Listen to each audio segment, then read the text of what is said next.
어머니 집 팔린 돈으로 이 잔치까지 완벽하게 치렀잖아. 괜찮아.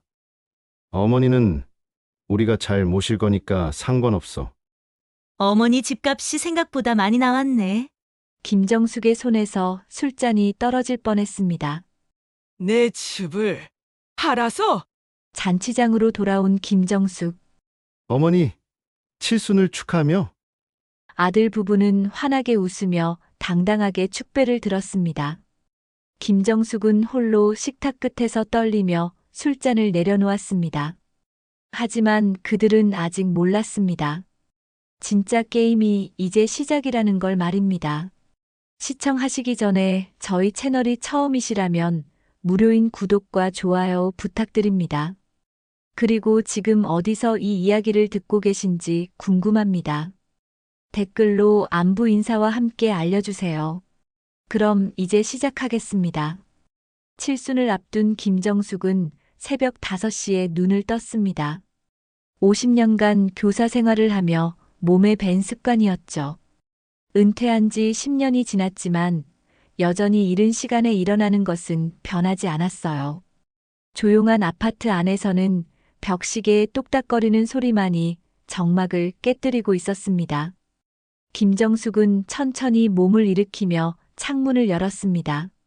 아직 어둠이 가시지 않은 새벽 공기가 차갑게 스며들어왔어요. 이 시간이면 예전에는 학교 갈 준비를 하느라 분주했을 텐데 지금은 그저 하루를 어떻게 보낼까 생각할 뿐이었습니다.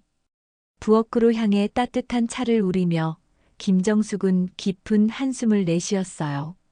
거실 벽에는 교사 재직 시절의 사진들이 빼곡히 걸려 있었습니다. 젊은 시절부터 은퇴할 때까지의 모습이 담긴 사진들을 바라보며 김정숙은 옛 추억에 잠겼어요.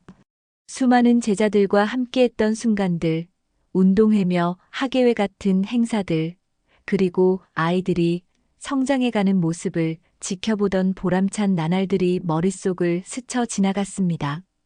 그때는 참 바빴는데. 김정숙은 혼잣말을 중얼거리며 차를 홀짝였습니다. 바쁘긴 했지만 매일이 의미 있었고 보람찬 하루하루였어요. 하지만 지금은 달랐습니다. 하루 종일 집 안에서 혼자 지내다 보니 시간이 너무 천천히 흘러가는 것 같았거든요. 벽에 걸린 달력을 바라보니 며칠 후가 자신의 칠순 생일이었습니다. 70년이라는 세월이 어떻게 이렇게 빨리 지나갔을까 싶었어요. 젊어서는 칠순이라는 나이가 상상도 안 되었는데 어느새 그 나이가 되어버린 자신이 신기하기도 하고 서글프기도 했습니다. 오전 시간은 청소와 빨래로 보냈습니다. 혼자 사는 집이라 할 일이 많지는 않았지만 김정숙은 집 안 구석구석을 깨끗하게 정리하는 것을 좋아했어요. 교사 시절부터 정리정돈을 중요하게 생각했던 습관이 지금까지 이어지고 있었습니다. 하지만 이런 집안일마저 금방 끝나버리면 또다시 긴 하루가 남겨지곤 했죠. 점심을 간단히 때우고 나서 김정숙은 소파에 앉아 시계를 바라보았습니다. 오후 3시. 이제 곧 손녀 지은이가 학교에서 돌아올 시간이었어요. 하루 중 가장 기다려지는 순간이었습니다. 지은이와 함께하는 시간만이 이 적막한 일상에 활력을 불어넣어주는 유일한 순간이었거든요. 할머니. 문이 열리며 지은이의 맑고 밝은 목소리가 집안을 가득 채웠습니다. 김정숙의 얼굴에 환한 미소가 번졌어요. 마치 꽃이 피어나듯 생기가 돌았습니다. 우리 지은이 왔구나. 학교에서 어땠니? 힘들지 않았고? 김정숙은 벌떡 일어나 현관으로 달려가 지은이를 맞이했습니다. 손녀의 무거운 책가방을 받아주며 연신 질문을 쏟아냈어요. 할머니, 오늘 국어 시간에 시 낭송 발표했는데 선생님이 칭찬해 주셨어요. 지은이가 자랑스럽게 말하며 김정숙의 품에 안겼습니다. 정말 우리 지은이가 그렇게 잘했다고? 김정숙은 손녀를 꼭 안으며 진심으로 기뻐했어요. 할머니가 간식 준비해뒀으니까 먹고 이야기 더 들려줘. 부엌에서 미리 준비해둔 과일과 우유를 가져와 지은이 앞에 놓아주었습니다. 지은이가 맛있게 먹는 모습을 바라보는 것만으로도 김정숙은 행복했어요. 손녀와 함께하는 이 시간이야말로 하루의 전부나 다름없었거든요. 할머니, 오늘 숙제가 많아요. 수학 문제도 어려운 게 있는데 도와주실 수 있어요? 지은이가 걱정스러운 표정으로 물었습니다. 그럼, 할머니가 50년 동안 선생님이었는데 못 도와줄 게 뭐가 있겠니? 김정숙은 자신있게 말하며 지은이와 함께 책상에 앉았습니다. 손녀와 함께 숙제를 하는 시간은 김정숙에게 특별했어요. 다시 교사가 된 것 같은 기분이 들었거든요. 연필을 잡는 법부터 문제를 푸는 방법까지 차근차근 가르쳐주며 지은이가 이해할 때까지 인내심을 갖고 설명해 주었습니다. 할머니는 정말 대단해요. 우리 학교 선생님보다도 더 잘 가르쳐 주시는 것 같아요. 지은이가 감탄하며 말했습니다. 김정숙은 뿌듯한 미소를 지으며 손녀의 머리를 쓰다듬었습니다. 할머니는 평생 아이들을 가르치며 살아왔으니까 그렇지. 지은이도 열심히 하면 할머니처럼 똑똑해질 거야. 오후 시간은 순식간에 지나갔습니다. 숙제를 마친 후에는 함께 그림을 그리기도 하고 동화책을 읽어주기도 했어요. 지은이가 웃을 때마다 김정숙의 마음도 덩달아 밝아졌습니다. 이런 순간이면 외로웠던 하루가 모두 보상받는 것 같은 기분이었어요. 저녁 무렵 아들 민수와 며느리 수진이 함께 집을 찾아왔습니다. 평소에는 지은이만 데리러 오는데 오늘은 둘 다 온 것이 조금 의외였어요. 더구나 평소보다 밝은 표정을 짓고 있어서 김정숙은 궁금해했습니다. 어머니, 안녕하세요. 수진이 정중하게 인사하며 거실로 들어왔습니다. 민수도 엄마, 오늘 지은이 어땠어? 말썽 안 부렸지? 하며 웃으며 물었어요. 우리 지은이가 무슨 말썽을 부리겠니? 정말 착하고 공부도 열심히 해. 김정숙은 손녀를 자랑하며 뿌듯해했습니다.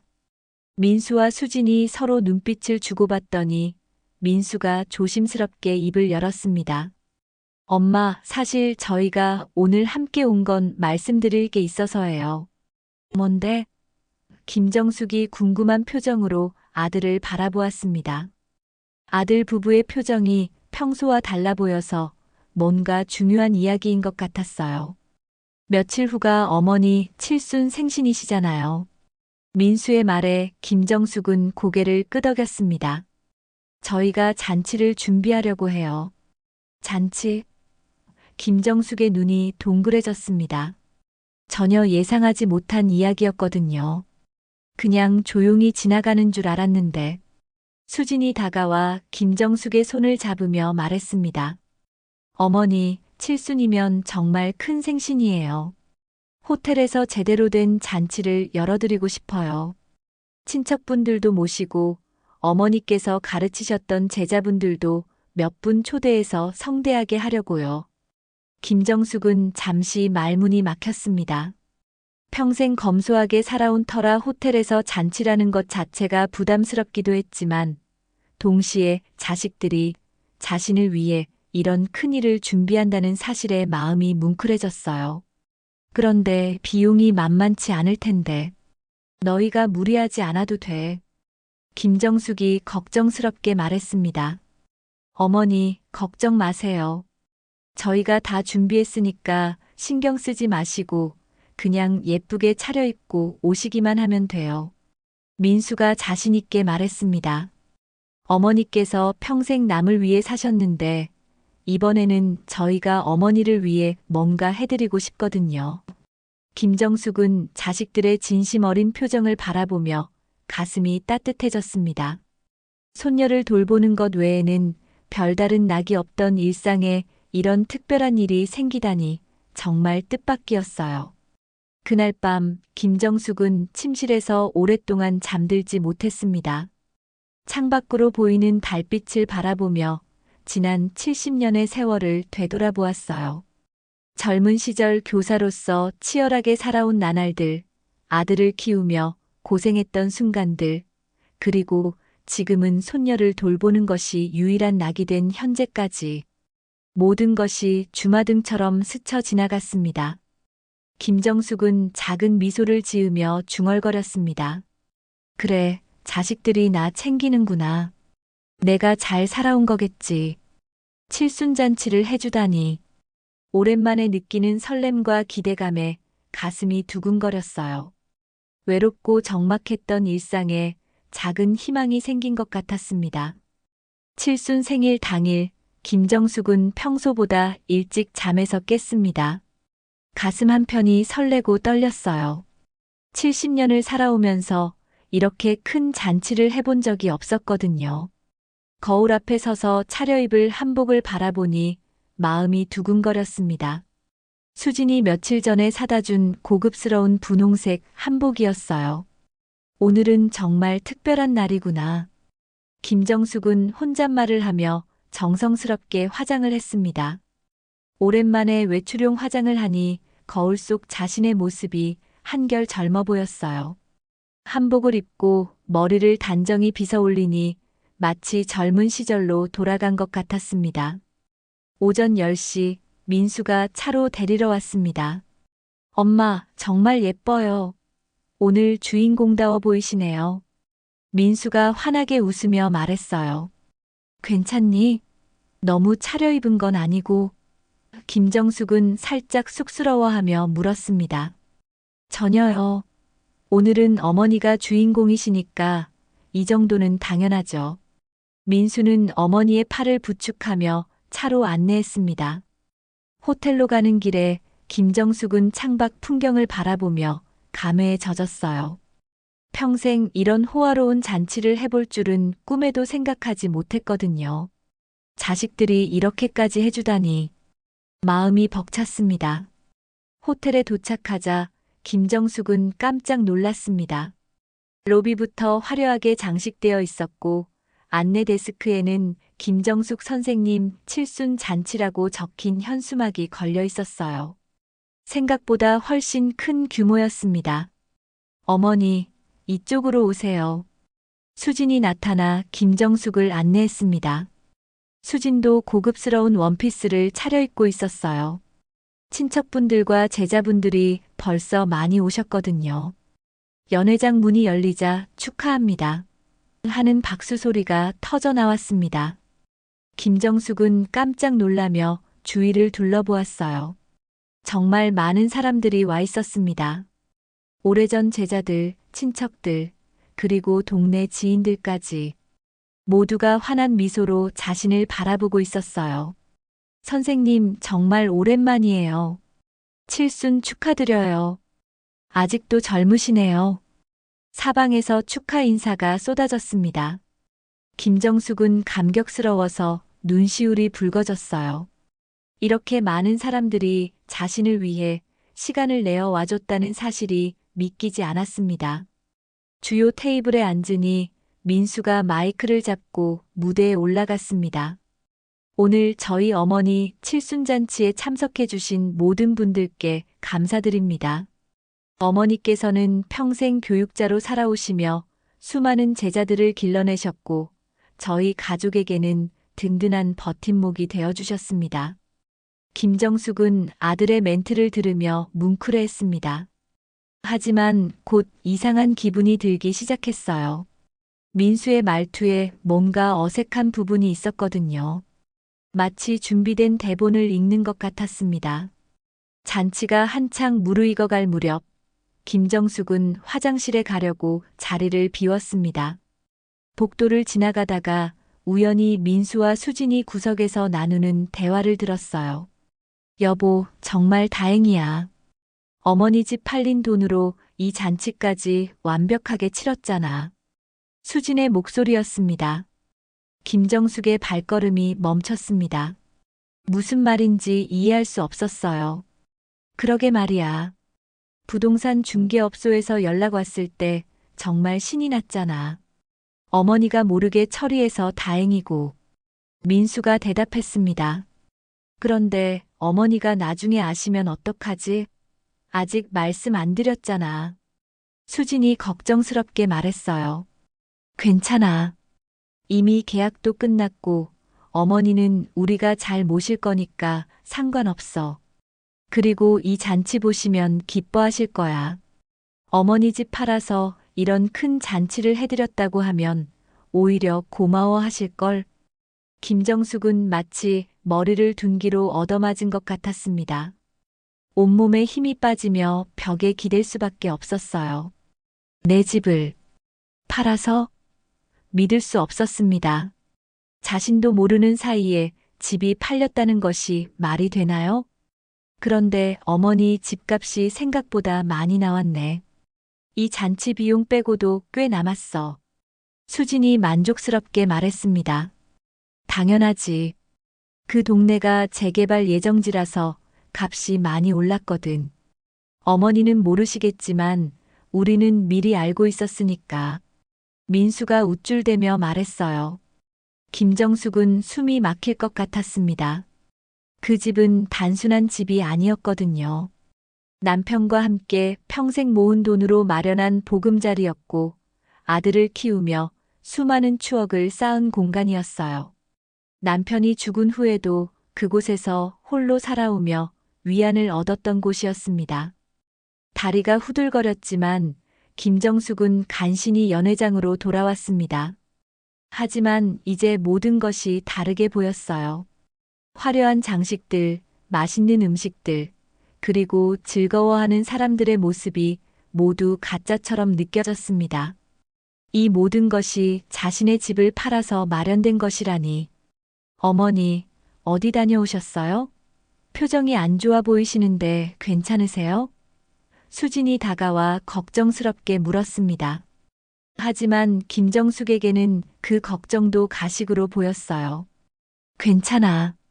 조금 피곤해서 그래. 김정숙은 억지로 미소를 지으며 대답했습니다. 이 자리에서 문제를 일으킬 수는 없었거든요.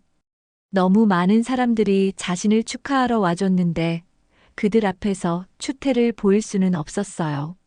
잔치는 계속 진행되었습니다. 민수와 수지는 연신 술잔을 들며 축배를 들었어요. 어머니 칠순을 축하하며 하고 외치며 환하게 웃는 그들의 모습이 김정숙에게는 악마같이 보였습니다. 자신의 집을 몰래 팔아 치른 잔치에서 이렇게 당당하게 웃을 수 있다니. 김정숙은 식탁 끝에 앉아 떨리는 손으로 술잔을 들었습니다. 하지만 목구멍으로 넘어가지 않았어요.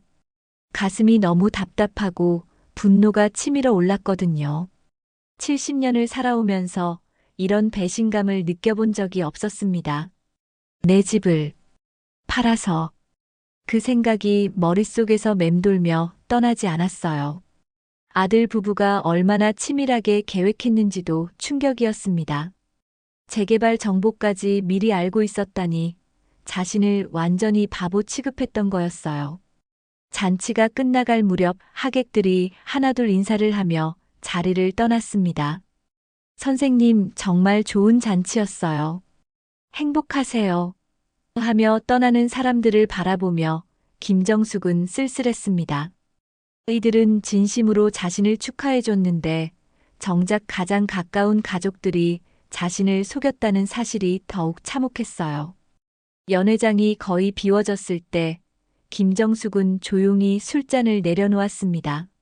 아들 부부는 여전히 직원들과 뒷정리 이야기를 하며 만족스러워하고 있었어요. 마치 성공적인 사업을 마친 것처럼 뿌듯해하는 모습이었습니다. 김정숙은 그들을 바라보며 마음속으로 중얼거렸습니다. 내 집을 팔아서? 이 모든 게 내 집을 팔아서 한 거구나. 분노와 절망이 교차했지만 동시에 차가운 냉정함도 스멀스멀 피어오르고 있었어요. 잔치가 끝나고 집으로 돌아가는 차 안에서 김정숙은 창밖을 바라보며 침묵을 지켰습니다. 민수는 룸미러로 어머니의 표정을 살피며 말을 걸어봤어요. 엄마, 오늘 잔치 어떠셨어요? 많은 분들이 오셔서 축하해 주시니까 좋았죠? 김정숙은 고개만 끄덕였습니다. 아직 충격에서 벗어나지 못한 상태였거든요. 자신의 집이 팔렸다는 사실을 어떻게 받아들여야 할지 혼란스러웠어요. 어머니, 피곤하시죠? 오늘 하루 종일 서 계셨으니까요. 수진이 뒤에서 걱정스럽게 말했습니다. 차가 김정숙의 아파트 앞에 도착했을 때 민수가 조심스럽게 말했어요. 엄마, 내일 시간 나시면 저희가 다시 올게요. 말씀드릴 게 있거든요. 김정숙은 그 말의 의미를 짐작할 수 있었습니다. 집을 팔았다는 사실을 공식적으로 알려주려는 것 같았어요. 그래, 내일 오너라. 집에 혼자 남겨진 김정숙은 한복을 벗고 평상복으로 갈아입었습니다. 거울 속 자신의 모습을 바라보니 오늘 하루가 악몽 같았어요. 아침에는 설레는 마음으로 잔치를 기다렸는데 지금은 모든 것이 무너진 기분이었습니다. 소파에 앉아 차를 마시며 김정숙은 깊은 생각에 잠겼어요. 평생 믿고 의지했던 아들이 자신을 이렇게 배신할 줄은 꿈에도 몰랐습니다. 더구나 그 돈으로 잔치를 치르며 당당하게 웃는 모습을 보니 분노가 치밀어 올랐어요. 다음 날 오후 약속대로 민수와 수진이 찾아왔습니다. 둘 다 평소보다 조심스러운 표정을 짓고 있었지만 어딘가 당당해 보이기도 했어요. 엄마, 어제 잔치 정말 성공적이었죠? 민수가 먼저 말을 꺼냈습니다. 그래, 많은 사람들이 와줘서 고마웠어. 김정숙은 담담하게 대답했습니다. 수진이 민수의 눈치를 보더니 조심스럽게 입을 열었어요. 어머니, 사실 저희가 말씀드릴 게 있어서 왔거든요. 뭔데? 김정숙은 이미 알고 있으면서도 태연하게 물었습니다. 민수가 목을 가다듬더니 말했어요. 어머니 집 말인데요. 사실 저희가 팔았어요. 김정숙은 찻잔을 든 손이 살짝 떨렸지만 표정은 변하지 않았습니다. 집을 팔았다고? 네, 어머니. 죄송해요. 미리 말씀드렸어야 했는데. 수진이 고개를 숙이며 말했습니다.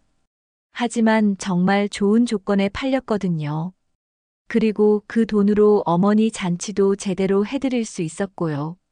김정숙의 목소리가 차갑게 변했습니다. 내 허락도 없이? 어머니, 사실은 민수가 변명을 늘어놓기 시작했어요. 그 동네가 재개발 예정지라서 값이 엄청 올랐거든요. 지금이 아니면 이런 기회가 다시 오지 않을 것 같아서요. 그리고 어머니께서 혼자 사시기에는 너무 큰 집이잖아요. 무엇보다 저희가 어머니를 잘 모시겠다는 계획이 있거든요. 수진이 덧붙였습니다. 요양원도 알아봤는데 정말 좋은 곳이에요. 어머니께서 편안하게 지내실 수 있을 거예요. 김정숙은 그 말을 듣고 모든 것을 이해했습니다. 아들 부부는 자신을 요양원에 보내고 집값으로 자유로운 삶을 살려는 계획이었던 거예요. 그것도 자신 몰래 모든 것을 진행하면서 말입니다. 김정숙은 잠시 침묵했습니다. 그러더니 갑자기 조용히 웃기 시작했어요. 처음에는 작은 미소였는데 점점 더 커져서 결국 소리내어 웃었습니다. 하지만 그 웃음은 따뜻한 웃음이 아니었어요. 차갑고 서늘한 웃음이었습니다. 엄마. 민수가 당황해서 물었습니다. 왜 웃으세요? 참 잘했구나. 김정숙이 웃음을 멈추며 말했습니다. 정말 기가 막히게 잘했어. 아들 부부는 어머니의 반응을 이해할 수 없었어요. 화를 낼 줄 알았는데 이상하게 웃고 있으니 섬뜩하기까지 했습니다. 어머니, 괜찮으신 거예요? 수진이 조심스럽게 물었습니다. 김정숙은 찻잔을 천천히 내려놓으며 아들 부부를 바라보았어요. 너희는 내가 그냥 당할 줄 알았구나. 무력한 늙은이라고 생각했고. 그런 게 아니에요, 어머니. 민수가 변명하려 했습니다. 아니야, 맞아. 김정숙의 목소리에 차가운 기운이 서렸습니다. 너희 생각이 틀리지 않았어. 나는 정말 무력한 늙은이였지. 하지만 그때 현관문이 열리며 지은이가 학교에서 돌아왔습니다. 할머니, 아빠, 엄마도 왔네요. 김정숙은 손녀를 보자 잠시 얼굴이 밝아졌어요. 우리 지은이 왔구나. 학교 잘 다녀왔니? 네. 할머니, 오늘 체육 시간에 달리기에서 1등 했어요. 지은이가 자랑스럽게 말했습니다. 김정숙은 손녀를 꼭 안아주며 말했어요. 정말 우리 지은이가 그렇게 빨라. 하지만 지은이에게 간식을 주며 방으로 보낸 후 다시 차가운 표정으로 돌아왔습니다. 바로 그때 초인종이 울렸습니다. 김정숙이 문을 열어보니 옆집에 사는 최 회장이 서 있었어요. 은퇴한 대기업 회장 출신으로 김정숙과는 10년 넘게 이웃으로 지낸 사이였습니다. 정숙 씨, 어제 잔치 소식 들었어요. 못 가서 미안했습니다. 최 회장이 정중하게 인사했습니다. 회장님 들어오세요. 김정숙이 최 회장을 안내했어요. 최 회장은 거실에 앉은 민수와 수진을 보고는 상황을 눈치챘습니다. 아, 가족 이야기 중이셨나 보네요. 나중에 올게요. 아니에요, 괜찮습니다. 김정숙이 말했어요. 오히려 잘 오셨어요. 최 회장은 오랫동안 사업을 해온 사람이라 분위기를 금방 파악했습니다. 김정숙의 표정과 아들 부부의 어색한 모습을 보니 뭔가 일이 있었다는 걸 알 수 있었어요. 김정숙은 차를 대접하며 조용히 말했습니다. 회장님, 혹시 시간 괜찮으시면 상담을 좀 해주실 수 있을까요? 물론이죠. 무슨 일인지 말씀해 보세요. 최 회장이 진지하게 대답했습니다. 김정숙은 차근차근 상황을 설명했습니다. 아들 부부가 자신 몰래 집을 팔았다는 것, 그리고 그 돈으로 잔치를 치르며 자신을 요양원에 보내려 한다는 계획까지 모두 털어놓았어요. 최 회장은 심각한 표정으로 들었습니다. 정말 그런 일이 있었습니까? 민수와 수지는 점점 위축되어 갔습니다. 최 회장의 카리스마 앞에서 주눅이 들었거든요. 회장님께서 보시기에는 어떻습니까? 김정숙이 물었습니다. 최 회장은 잠시 생각하더니 김정숙을 의미심장하게 바라보았습니다. 정숙 씨, 인생을 오래 살아보니까 아는데 가족이라고 해서 모든 걸 참고 넘어갈 필요는 없어요. 김정숙은 최 회장의 말에 고개를 끄덕였습니다. 더구나 이런 일은 최 회장이 민수와 수진을 날카롭게 바라보며 말했어요.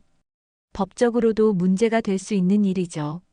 최 회장은 김정숙에게 돌아서서 조용히 말했습니다. 이제 선택하셔야겠네요. 그냥 눈 감을 건지 아니면. 김정숙의 눈빛이 순간 변했습니다. 70년을 살아오며 한 번도 느껴보지 못한 차가운 분노가 스멀스멀 피어오르고 있었어요. 평생 착하게만 살아왔지만 이제는 달랐습니다. 김정숙은 속으로 중얼거렸습니다. 너희는 내가 무력한 줄 알겠지. 하지만 너희가 모르는 게 있어. 내게는 힘이 있다. 김정숙은 아들 부부가 모르는 비밀이 하나 있었습니다. 도심 한복판에 위치한 7층짜리 상가 건물 한 채를 소유하고 있다는 것이었어요. 남편과 함께 젊은 시절 어렵게 모은 돈으로 투자했던 건물이었는데 지금은 시가 70억이 넘는 가치를 지니고 있었습니다. 아들 부부는 그 사실을 전혀 몰랐어요. 김정숙이 평생 검소하게 살면서 그 비밀을 철저히 숨겨왔거든요. 하지만 이제 상황이 바뀌었습니다. 김정숙의 입꼬리에 차가운 미소가 스쳤습니다. 이제 너희가 진짜 누구와 싸우고 있는지 알게 될 거다. 최 회장이 돌아간 후 김정숙은 아들 부부와 마주 앉았습니다. 분위기가 한결 무거워져 있었어요. 민수와 수지는 최 회장의 말 때문인지 불안해 보였습니다. 엄마, 회장님 말씀이 좀 과하신 것 같은데요.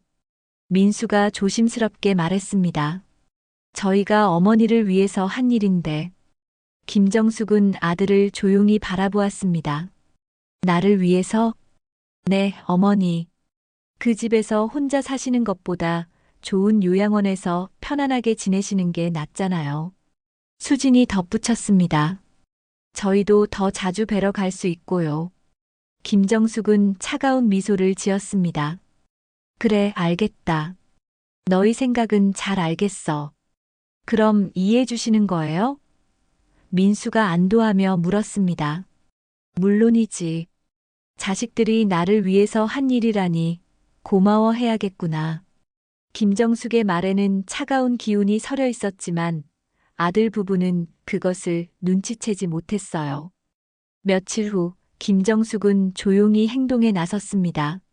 먼저 자신이 소유한 건물의 관리사무소에 전화를 걸었어요. 여보세요, 김 사장님이세요? 저 김정숙입니다. 아, 사장님. 안녕하세요. 무슨 일로 연락 주셨나요? 건물 관리를 담당하는 김 사장이 공손하게 대답했습니다. 혹시 우리 건물에 입주한 업체들 중에 수진 화장품이라는 곳 있죠? 네, 있습니다. 3층에 입주해 있는데요. 김정숙은 잠시 침묵했습니다. 며느리 수진이 운영하는 화장품 가게가 바로 자신의 건물에 입주해 있다는 사실을 이제야 확인한 거였어요. 수진은 건물 소유주가 시어머니인 줄 전혀 모르고 있었습니다. 임대료 연체된 적 없나요? 김정숙이 물었습니다. 아니요, 항상 정시에 납부하고 계십니다. 좋은 세입자예요. 그렇군요. 그런데 말이에요. 김정숙의 목소리가 차갑게 변했습니다. 그 업체 임대 계약 갱신할 때가 되면 저한테 먼저 연락 주세요. 네, 알겠습니다. 혹시 특별한 이유라도 그냥 제가 직접 처리하고 싶어서요. 김정숙은 짧게 답하고 전화를 끊었습니다. 다음으로 김정숙은 민수가 다니는 회사와 거래하는 업체들을 조사하기 시작했어요. 최 회장의 도움으로 정보를 얻을 수 있었습니다. 놀랍게도 민수의 회사가 주요 거래처 몇 곳이 김정숙의 건물에 입주한 업체들과 연결되어 있었어요. 회장님, 정말 고맙습니다. 김정숙이 최 회장에게 인사했습니다. 아닙니다. 이런 일이야 제가 얼마든지 도와드릴 수 있어요. 그런데 정말 그렇게 하시려고요? 최 회장이 걱정스럽게 물었습니다. 그들이 먼저 시작한 일이에요. 나를 무력한 늙은이로 보고 마음대로 처리하려 했으니까요. 김정숙의 목소리에는 단호함이 배어 있었습니다. 며칠 후 김정숙은 아들 부부에게 생활비 지원을 중단한다고 통보했습니다. 엄마, 갑자기 왜 그러세요? 민수가 당황해서 물었습니다. 집도 팔았는데 내가 왜 너희 생활비를 대줘야 하니? 김정숙이 담담하게 말했습니다. 이제 너희끼리 알아서 살아라. 어머니, 그렇게 말씀하시면. 수진이 당황해했습니다. 뭐, 힘들다고? 내 집 팔아서 돈 생겼잖아. 김정숙의 말에 아들 부부는 할 말이 없었어요. 사실 민수와 수진은 김정숙이 매달 주던 생활비에 꽤 의존하고 있었습니다. 민수의 월급만으로는 사치스러운 생활을 유지하기 어려웠거든요. 하지만 집을 팔아서 당분간은 괜찮을 거라고 생각했어요. 그런데 문제는 그때부터 시작되었습니다. 수진의 화장품 가게에 갑자기 문제가 생기기 시작한 거예요. 건물 관리 사무소에서 연락이 왔습니다. 수진 화장품 대표님이세요? 건물 소유주께서 임대료 인상을 검토하고 계신다고 하네요. 임대료 인상이요? 계약서에는 그런 조항이 없었는데요. 수진이 당황해서 말했습니다. 죄송합니다만 소유주 측에서 재검토하겠다고 하시네요. 자세한 건 직접 상의하셔야 할 것 같습니다. 수진은 이해할 수 없었어요. 지금까지 문제없이 지내왔는데 갑자기 왜 이런 일이 생기는 건지 의문이었습니다. 민수에게도 문제가 생겼습니다. 회사에서 진행하던 중요한 계약이 갑자기 무산되기 시작한 거예요. 거래처에서 갑자기 계약을 재검토하겠다고 나온 겁니다. 부장님, 왜 갑자기 계약을 재검토한다고 하시는 거예요? 지금까지 잘 진행되고 있었잖아요. 민수가 거래처 담당자에게 물었습니다. 죄송합니다. 저희도 위에서 지시가 내려와서요. 좀 더 신중하게 검토해 보자고 하네요. 민수는 이상했어요. 몇 개 거래처에서 동시에 이런 일이 생긴다는 게 우연일 리 없었거든요. 한 달 후 상황은 더욱 심각해졌습니다. 수진의 가게는 임대료가 2배로 오르면서 운영이 어려워졌고, 민수의 회사는 주요 계약들이 줄줄이 취소되면서 실적이 급격히 떨어졌어요. 여보, 이상해. 뭔가 우리를 겨냥한 것 같아. 수진이 불안해하며 말했습니다. 나도 그런 생각이 들어. 너무 동시다발적으로 일어나잖아. 민수도 걱정스러운 표정이었어요. 그들은 김정숙에게 도움을 요청하려 했지만 김정숙은 차갑게 대했습니다. 너희가 알아서 해결해라. 나는 이제 힘없는 늙은이니까 도울 게 없다. 김정숙의 말에 서늘함이 담겨 있었어요. 엄마, 왜 그러세요? 우리가 뭘 잘못했다고. 민수가 억울해했습니다. 뭘 잘못했냐고. 김정숙이 아들을 날카롭게 바라보았습니다. 정말 모르겠니? 민수와 수지는 점점 궁지에 몰리기 시작했습니다. 설상가상으로 그들이 집을 팔아 얻은 돈도 사치스러운 생활과 잔치 비용 때문에 빠르게 줄어들고 있었어요. 여보, 이러다가 정말 큰일 날 것 같아. 수진이 불안해하며 말했습니다. 일단 어머니께 사과부터 드려보자. 뭔가 우리가 놓친 게 있는 것 같아. 민수도 심각한 표정이었어요. 하지만 김정숙은 이미 마음을 굳혔습니다. 평생 교사로 살아오며 아이들을 훈육했던 경험이 있었거든요. 잘못을 저지른 사람에게는 그에 맞는 대가를 치르게 해야 한다는 것을 누구보다 잘 알고 있었습니다. 김정숙은 창밖을 바라보며 속으로 중얼거렸습니다. 내가 널 가르쳤던 교실의 훈육보다 더 혹독하게 너희를 가르쳐야겠구나. 복수는 이제 막 시작된 것뿐이었습니다. 2달이 지나자 민수와 수진의 상황은 걷잡을 수 없이 악화되었습니다. 수진의 화장품 가게는 임대료가 2배로 오르면서 결국 문을 닫을 수밖에 없었어요. 그동안 쌓아온 단골 고객들과 값비싼 재고까지 모두 잃게 되었습니다. 여보, 이제 정말 어떻게 해야 할지 모르겠어. 수진이 울먹이며 말했습니다. 가게 문 닫고 나니까 할 일도 없고 빚만 남았어. 가게 문을 닫는 과정도 순탄하지 않았어요.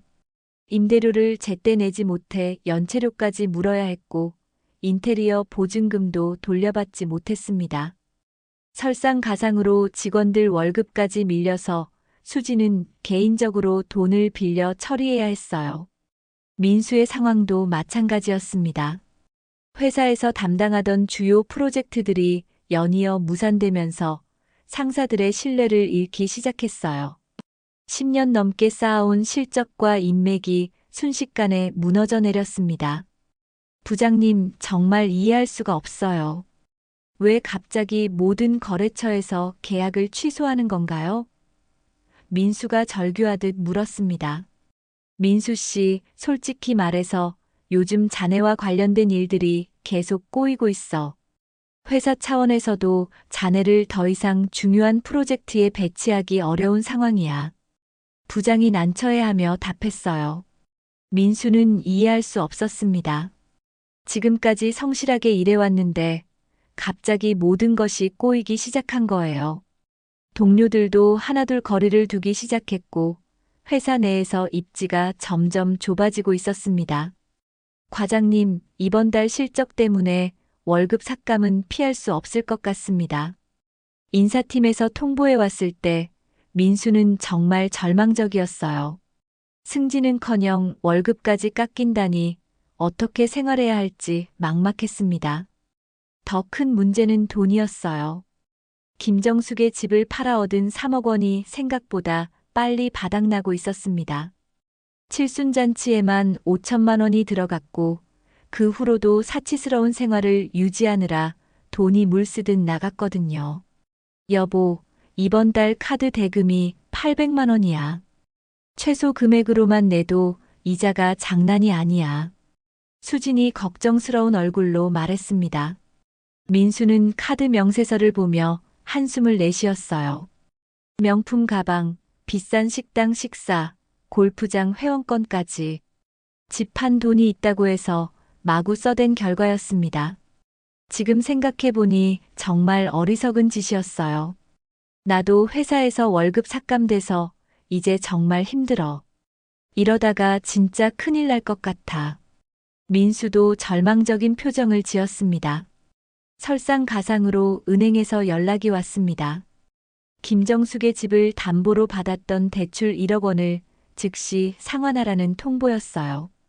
담보물이 매각되었으니 대출금을 정리해야 한다는 거였습니다. 고객님, 계약서에 명시된 대로 일주일 내에 대출금을 전액 상환하셔야 합니다. 연체될 경우 법적 조치를 취할 수밖에 없습니다. 은행 직원이 차갑게 말했습니다. 그런데 그 돈은 이미 다른 용도로 사용해서 지금 당장 준비하기가. 민수가 당황해서 말했어요. 그런 사정은 저희와 상관없는 일입니다. 담보가 없어졌으니 현금으로 상환하셔야죠. 민수와 수지는 절망에 빠졌습니다. 1억 원이라는 큰 돈을 일주일 만에 마련한다는 게 불가능했거든요. 집 한 돈 중 남은 것도 고작 5천만 원 정도였는데 그것마저 당장 생활비로 써야 할 상황이었어요. 친척들에게도 연락해봤지만 반응이 차가웠습니다. 김정숙의 집을 몰래 팔아 잔치를 벌인 소문이 이미 퍼져 있었거든요. 민수야, 우리도 형편이 어려워서 도와줄 수가 없다. 미안하다. 형은 차갑게 말하며 전화를 끊었습니다. 수진아, 너희가 어머님 집을 그렇게 처리했다면서 그런 상황에서 우리가 어떻게 도와줄 수 있겠니? 수진의 친구들도 하나둘 등을 돌렸어요. 사람들의 시선이 따가웠습니다. 동네에서도 수군거리는 소리가 들렸고 지은이 학교 학부모들 사이에서도 좋지 않은 소문이 돌기 시작했어요. 여보, 이제 정말 어머니께 도움을 요청해야 할 것 같아. 수진이 떨리는 목소리로 말했습니다. 다른 방법이 없어. 마지막 희망을 안고 김정숙을 찾아갔지만 김정숙은 냉정했습니다. 엄마, 정말 급해요. 은행에서 일주일 안에 돈을 갚지 않으면 법적 조치를 취한다고 해요. 민수가 절절하게 호소했습니다. 그래, 그럼 갚아야지. 빌린 돈은 갚는 게 당연하잖아. 김정숙이 냉담하게 답했어요. 어머니, 제발 도와주세요. 저희가 잘못했어요. 수진이 울면서 매달렸습니다. 잘못했다고? 뭘 잘못했는데? 김정숙이 차갑게 물었습니다. 민수와 수진은 말문이 막혔어요. 아직도 자신들이 무엇을 잘못했는지 정확히 깨닫지 못하고 있었거든요. 그저 돈이 급하니까 도움을 요청하는 것뿐이었습니다. 돈만 다시 주시면 되잖아요. 어머니 집 한 돈으로 저희가 어머니 잔치도 해드렸는데. 수진이 따져 물었어요. 김정숙의 눈빛이 더욱 차갑게 변했습니다. 아직도 그런 생각을 하고 있구나. 바로 그 무렵 김정숙은 마지막 카드를 준비하고 있었습니다. 최 회장과 함께 변호사 사무실을 찾아간 거예요. 변호사님, 제가 소유한 건물에 대한 정보를 공개하려고 합니다. 김정숙이 차분하게 말했습니다. 공개라고 하시면 어떤 의미인지요? 변호사가 의아해했습니다. 지금까지 제 가족들이 제가 그 건물을 소유하고 있다는 사실을 전혀 모르고 있었거든요. 이제 알려주려고 합니다. 변호사는 김정숙이 가져온 서류들을 차근차근 검토했어요. 도심 한복판의 7층 건물, 현재 시가 70억 원이 넘는 가치의 부동산이었습니다. 월 임대료 수입만으로도 억대가 넘는 수익을 올리고 있었어요. 정말 대단한 자산을 보유하고 계시는군요. 그런데 왜 지금까지 가족들에게 알리지 않으셨던 건가요? 변호사가 궁금해했습니다. 필요 없었으니까요. 검소하게 살고 싶었고 그 건물은 만약을 대비해 둔 것이었어요. 하지만 이제는 상황이 달라졌습니다. 김정숙의 목소리에는 차가운 결의가 담겨 있었습니다. 며칠 후 김정숙은 건물관리사무소를 통해 공식적으로 자신이 건물 소유주라는 사실을 공개했습니다. 그 소식은 번개처럼 빠르게 퍼져나갔어요. 수진이 운영했던 화장품 가게의 전 직원이 급히 전화를 걸어왔습니다. 사장님, 혹시 아세요? 저희가 임대했던 그 건물 주인이 사장님 시어머니래요. 수진은 충격에 말을 잇지 못했습니다. 뭐라고요? 네, 건물관리사무소에서 직접 확인했는데 김정숙 씨가 소유주래요. 70억짜리 건물이라고 하던데 정말 대단하시네요. 수지는 전화를 끊고 민수에게 급히 알렸어요. 여보, 큰일 났어. 내 가게가 있던 건물이 어머니 거래. 뭐? 민수도 믿을 수 없다는 표정이었어요. 곧 더 많은 소식들이 들려왔습니다. 민수 회사의 거래처들이 입주한 건물들, 그리고 그들과 연결된 여러 업체들이 모두 김정숙 소유 건물에 입주해 있다는 사실이 밝혀진 거예요. 어머니가 그런 큰 건물을 갖고 계셨다고? 민수는 어안이 벙벙했습니다. 더 충격적인 건 건물의 가치였어요. 시가 70억 원이 넘는 부동산을 소유하고 있으면서도 작은 아파트에서 검소하게 살아온 김정숙의 모습이 전혀 이해되지 않았어요. 그럼 어머니는 우리가 뭘 하든 다 알고 계셨단 말이야? 수진이 떨리는 목소리로 말했습니다. 우리 가게 임대료 올린 것도, 내 회사 거래처들 계약 취소시킨 것도 모두. 민수의 얼굴이 새하얘졌어요. 민수와 수진은 뒤늦게 모든 퍼즐이 맞춰지는 것을 느꼈습니다. 지난 몇 달 동안 자신들에게 일어난 모든 불행한 일들이 우연이 아니었다는 것을, 김정숙이 건물 소유주로서의 막강한 영향력을 행사해 그들을 체계적으로 옥죄어왔다는 사실을 말이에요. 김정숙의 건물 소유 사실이 공개된 후 민수와 수지는 며칠 동안 말을 잇지 못했습니다. 모든 것이 계획된 복수였다는 충격적인 진실 앞에서 그들은 완전히 무너져 있었어요. 집 안 분위기는 얼어붙었고 서로를 바라보는 눈빛마저 차가워졌습니다. 여보, 이제 어떻게 해야 할까? 수진이 소파에 털썩 앉으며 절망적인 목소리로 물었습니다. 어머니가 우리를 이렇게까지 미워하실 줄은 몰랐어. 민수는 창밖을 바라보며 대답하지 않았어요. 어머니의 복수가 얼마나 치밀하고 잔혹했는지 이제야 깨달았거든요. 자신들을 무력한 노인으로 여겼던 것이 얼마나 큰 실수였는지 뼈저리게 느꼈습니다. 이 모든 게 우리 때문이야. 민수가 한참 후에 중얼거렸어요. 우리가 어머니 집을 몰래 팔지만 않았어도 지금 와서 그런 말해서 뭐해? 수진이 짜증스럽게 말했습니다. 당신도 그때는 좋다고 했잖아. 재개발된다고, 지금이 기회라고. 두 사람은 서로를 원망하기 시작했어요. 위기 상황에서 단합해야 할 부부가 오히려 갈라지고 있었습니다. 내가 언제 좋다고 했어? 당신이 먼저 어머니 집 얘기 꺼냈잖아. 민수가 목소리를 높였습니다. 뭐, 당신이 돈이 필요하다고 해서 방법을 찾은 거잖아. 수진도 지지 않고 소리쳤어요. 지은이가 학교에서 돌아와 부모의 다툼을 보고 무서워하며 방으로 들어갔지만 두 사람은 그것조차 신경 쓸 여유가 없었습니다. 한편 김정숙은 자신의 아파트에서 조용히 차를 마시며 창밖을 바라보고 있었어요. 복수가 성공적으로 진행되고 있지만 마음 한편이 무겁기도 했습니다. 정말 이게 옳은 일일까? 김정숙은 혼잣말을 했습니다. 하지만 곧 아들 부부가 자신을 배신했던 순간을 떠올리며 마음을 다잡았어요. 아니야, 그들이 먼저 시작한 일이야.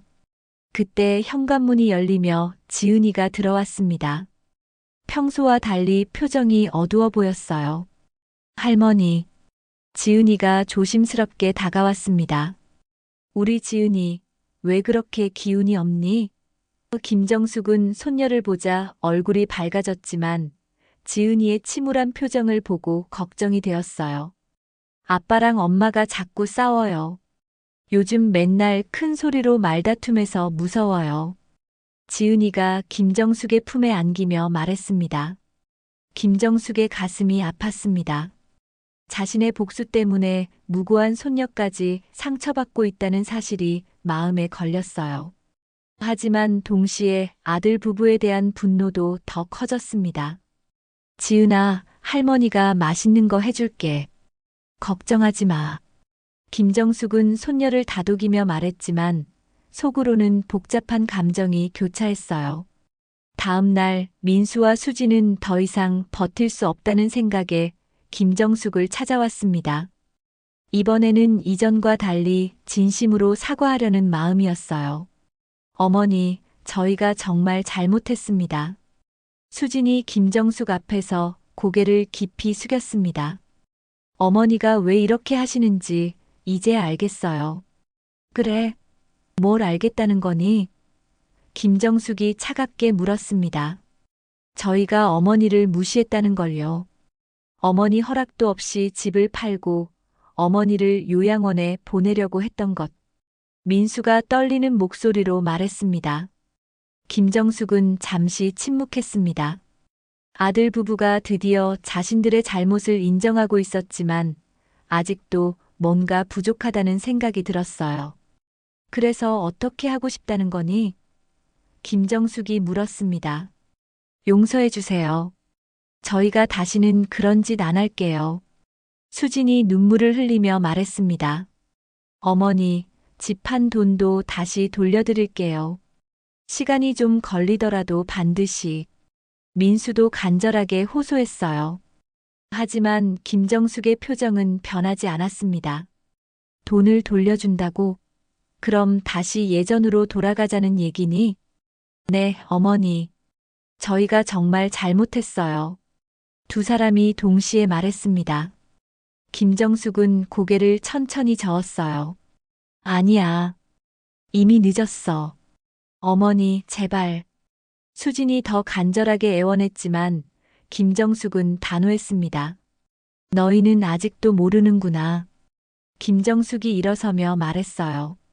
내가 원한 건 내가 무릎 꿇는 게 아니라 내가 진심으로 후회하는 거다. 민수와 수지는 김정숙의 말을 이해하지 못했어요.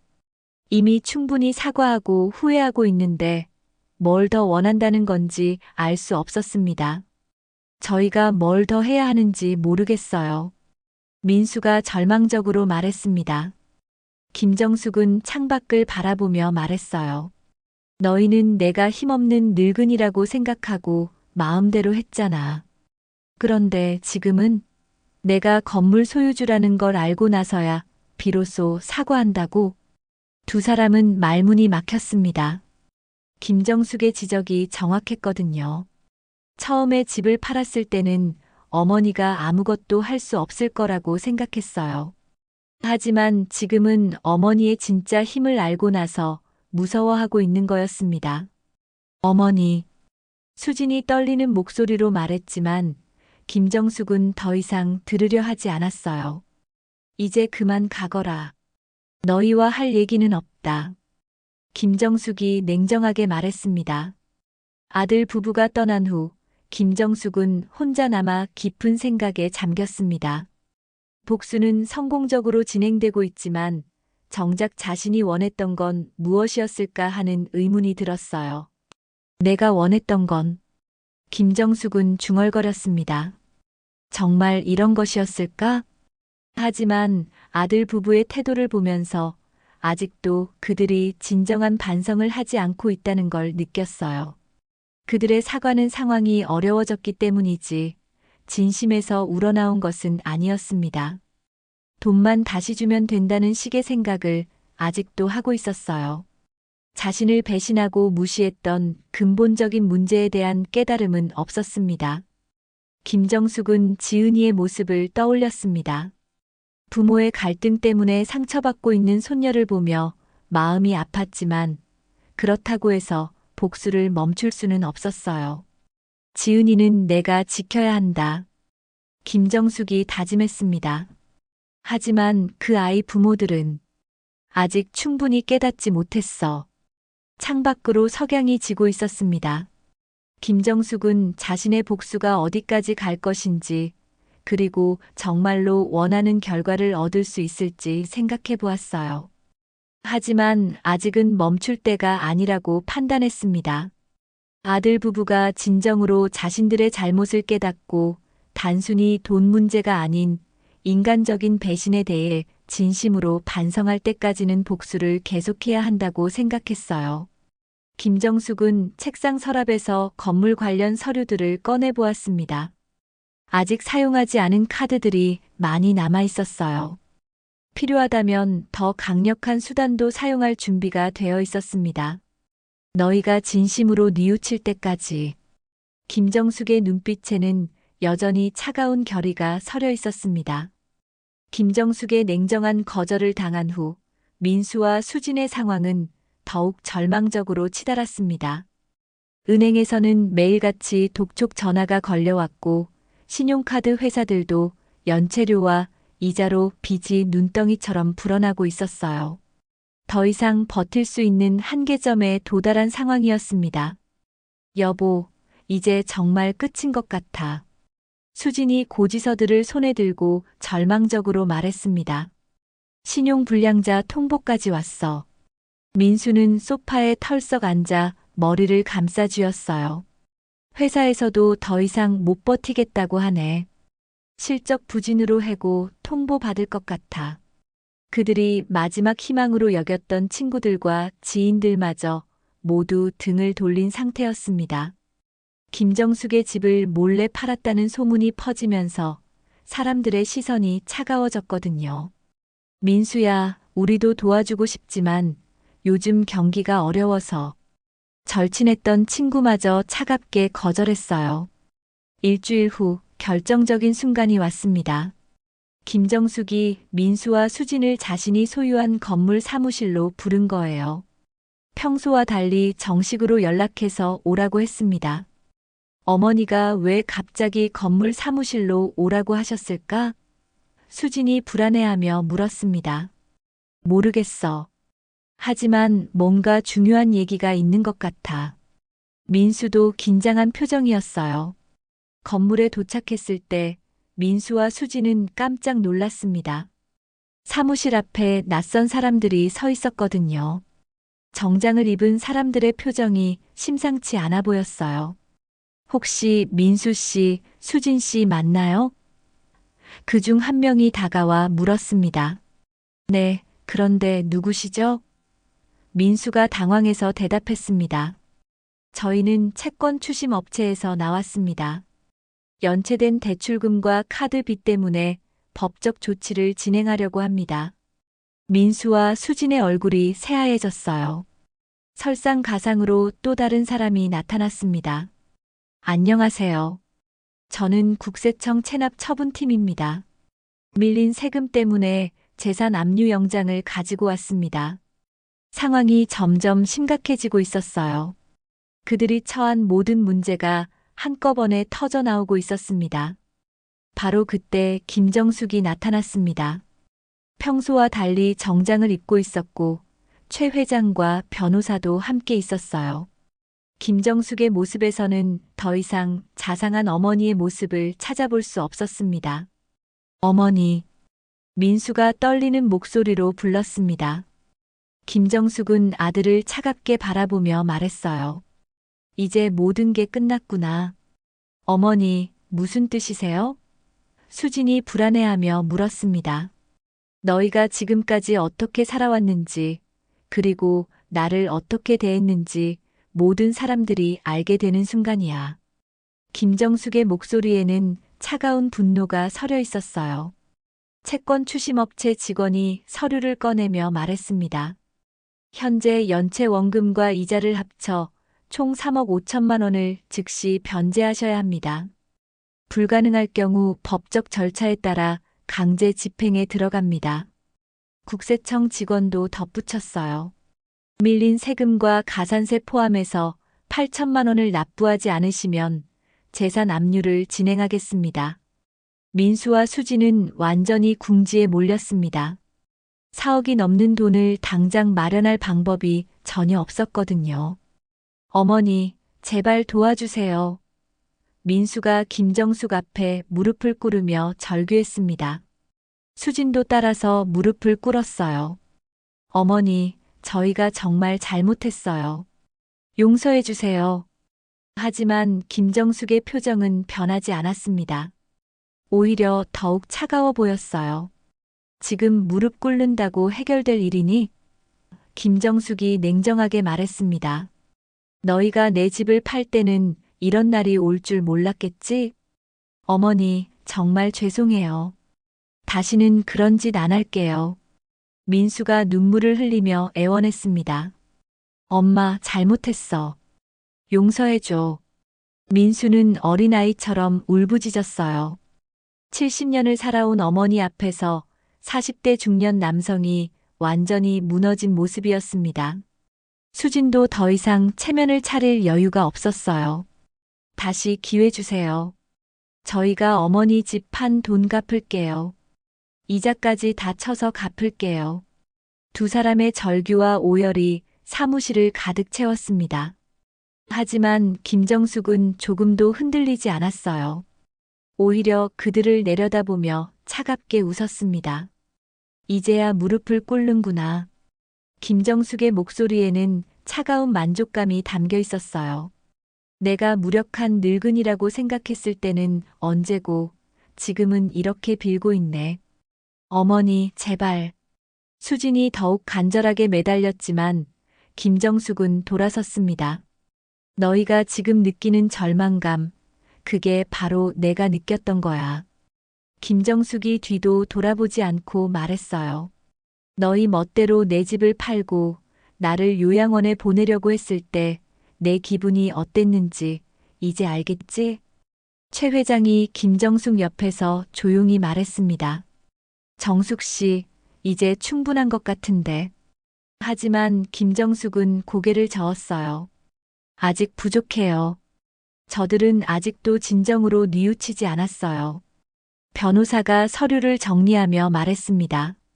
법적으로는 모든 절차가 완료되었습니다. 이제 강제 집행만 남았네요. 민수와 수지는 바닥에 주저앉아 오열했습니다. 모든 것을 잃게 된 상황에서 어머니마저 등을 돌리자 더 이상 희망이 보이지 않았어요. 엄마, 정말 잘못했어요. 어떻게 하면 용서해 주실 거예요? 민수가 마지막 희망을 걸고 물었습니다. 김정숙은 잠시 멈춰서서 아들을 바라보았습니다. 하지만 곧 다시 차가운 표정으로 돌아왔어요. 용서? 김정숙이 비웃듯 말했습니다. 너희가 나한테 용서를 구할 자격이 있다고 생각하니? 그 순간 사무실 문이 열리며 지은이가 들어왔습니다. 학교가 끝나고 할머니를 찾아온 거였어요. 할머니, 아빠, 엄마도 여기 있네요. 지은이가 밝게 웃으며 뛰어왔지만 분위기를 보고 금세 표정이 굳었습니다. 할머니, 왜 아빠, 엄마가 울고 있어요? 지은이가 겁에 질린 목소리로 물었습니다. 김정숙은 손녀를 보자 잠시 표정이 흔들렸어요. 하지만 곧 다시 마음을 단단히 먹었습니다. 지은아, 할머니랑 잠깐 나가서 간식 먹을까? 김정숙이 손녀의 손을 잡으며 말했습니다. 아빠, 엄마는 어떡해요? 지은이가 걱정스럽게 물었습니다. 어른들 일이니까 신경 쓰지 마. 김정숙은 지은이를 데리고 사무실을 나갔습니다. 뒤에 남겨진 민수와 수지는 완전히 절망에 빠져 서로를 붙잡고 울었습니다. 모든 것이 끝났다는 걸 깨달았거든요. 김정숙은 복도에서 지은이와 함께 걸으며 차갑게 미소 지었습니다. 복수의 클라이막스가 다가오고 있었어요. 김정숙은 지은이와 함께 건물 옥상에 올라갔습니다. 도심이 한눈에 내려다 보이는 전망 좋은 곳이었어요. 저 아래 어딘가에서 아들 부부가 절망에 빠져 울고 있겠지만 김정숙의 마음에는 더 이상 동요가 없었습니다. 할머니, 여기 정말 높네요. 지은이가 신기해하며 난간 너머로 펼쳐진 도시를 바라보았습니다. 그래, 높은 곳에서 보면 모든 게 다 보이지. 김정숙이 손녀의 어깨에 손을 올리며 말했어요. 그 말에는 깊은 의미가 담겨 있었습니다. 할머니, 아빠, 엄마는 왜 울고 있었어요? 지은이가 걱정스럽게 물었습니다. 김정숙은 잠시 침묵했습니다. 순수한 손녀에게 어떻게 설명해야 할지 고민이 되었어요. 어른들이 잘못을 해서 그래. 잘못을 하면 벌을 받아야 하는 거야. 그럼 할머니가 벌을 주신 거예요? 지은이가 천진난만하게 물었습니다. 그런 셈이지. 김정숙은 쓴웃음을 지었습니다. 할머니는 50년 동안 선생님이었거든. 아이들이 잘못하면 가르쳐줘야 하는 게 선생님의 일이야.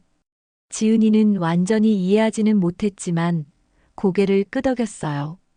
그럼 아빠 엄마가 이제 착해질까요? 김정숙은 그 질문에 답하지 않았습니다. 대신 멀리 보이는 지평선을 바라보았어요.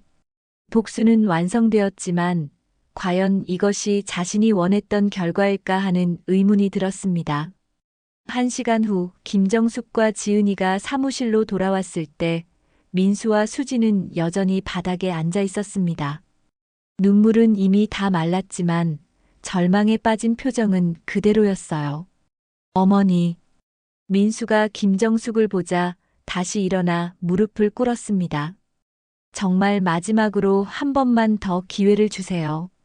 김정숙은 아들을 내려다보며 조용히 말했어요. 기회? 너희한테 기회가 몇 번이나 있었는데? 어머니, 저희가 정말 깨달았어요. 어머니를 무시하고 함부로 대했던 것, 정말 잘못된 일이었어요. 수진도 간절하게 호소했습니다. 하지만 김정숙의 마음은 이미 돌이킬 수 없는 선을 넘어 있었어요. 너무 많은 상처를 받았고 너무 깊은 배신감을 느꼈거든요. 이제 와서 깨달았다고? 늦었어. 김정숙이 차갑게 말했습니다. 그때 최 회장이 조심스럽게 다가왔습니다. 정숙 씨, 이제 정말 충분한 것 같은데요. 아이도 보고 있고.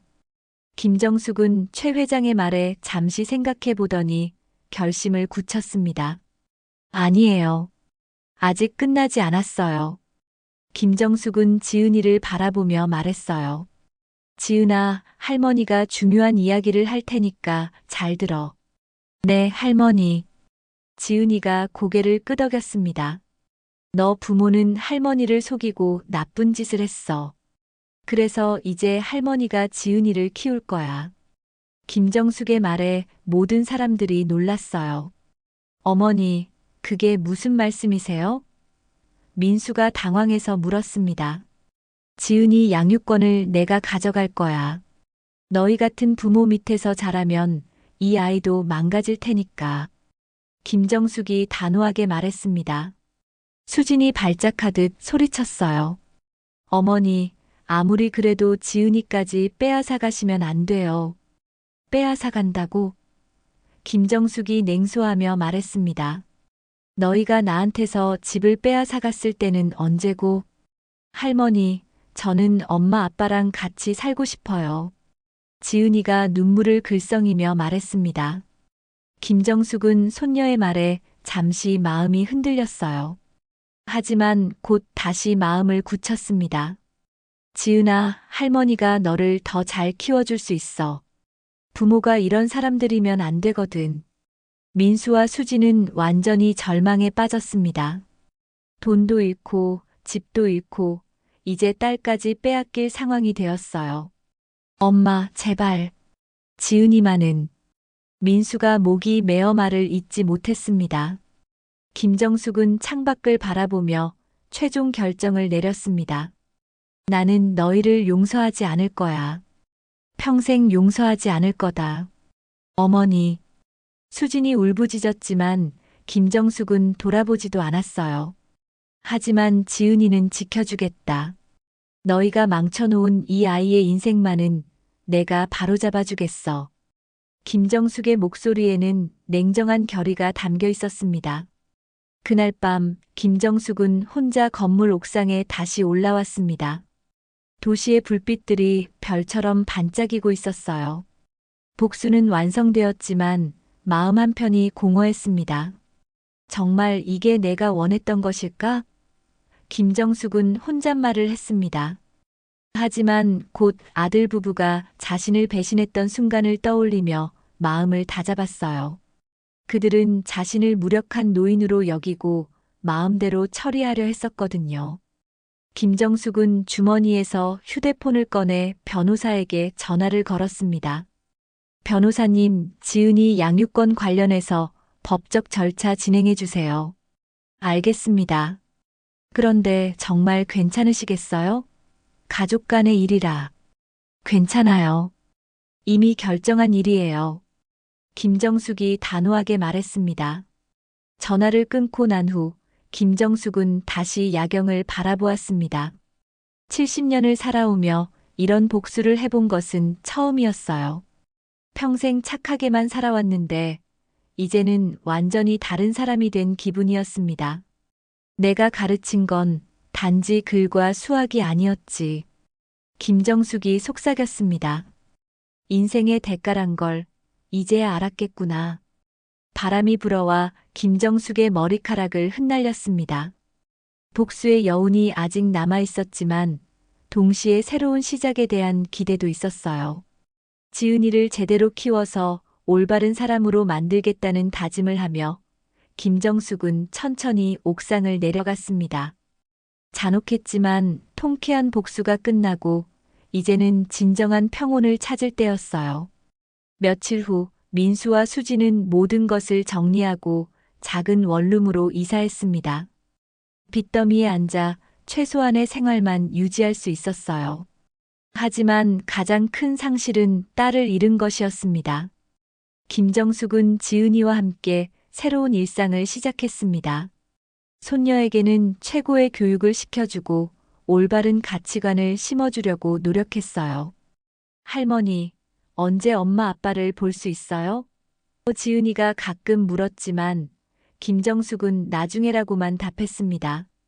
복수는 완성되었고 김정숙은 마침내 진정한 승리자가 되었습니다. 아들 부부에게 인생의 쓴맛이 무엇인지 확실히 가르쳐 주었고 앞으로도 그들을 용서할 생각은 없었어요. 건물 옥상에서 내려다보는 도시처럼 김정숙은 이제 모든 것을 내려다볼 수 있는 위치에 서 있었습니다. 더 이상 무력한 노인이 아닌 진정한 힘을 가진 사람으로 말이에요. 오늘도 들어주셔서 감사합니다. 구독 버튼과 좋아요로 응원해 주시고 댓글로 소감도 남겨주세요. 더욱 좋은 이야기로 다시 찾아뵙겠습니다.